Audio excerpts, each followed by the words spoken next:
സംസ്ഥാനത്തെ സാമൂഹ്യ സുരക്ഷാ ക്ഷേമനിധി പെൻഷൻ ഗുണഭോക്താക്കൾക്ക് സന്തോഷ വാർത്ത. 2025 വർഷത്തിലെ ആദ്യ പെൻഷൻ തുക വിതരണം സംസ്ഥാന സർക്കാരിന്റെ ഭാഗത്തു നിന്നും നിരവധി മാറ്റങ്ങളോടുകൂടി ആരംഭിക്കുന്നു.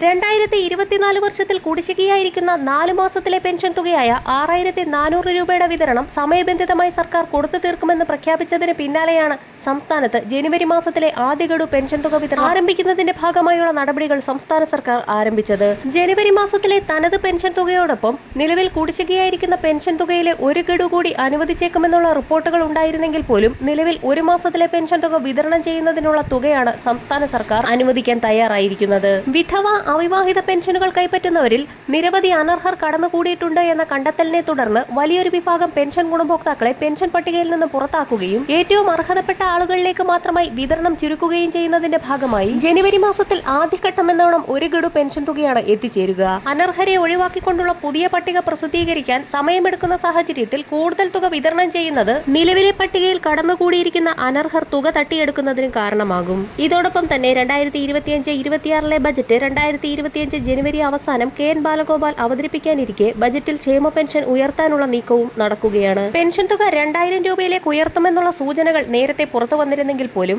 100 മുതൽ 200 രൂപയുടെ വരെ വർധനവാണ് പ്രതീക്ഷിക്കുന്നത്. വർദ്ധിപ്പിച്ച പെൻഷൻ തുകയും പെൻഷൻ കുടിശ്ശികയും സോഷ്യൽ ഓഡിറ്റിംഗിന്റെ ഭാഗമായുള്ള ഏറ്റവും പുതിയ വിതരണ ലിസ്റ്റിനെ അടിസ്ഥാനമാക്കി മാത്രമാവും വിതരണം ആരംഭിക്കുക.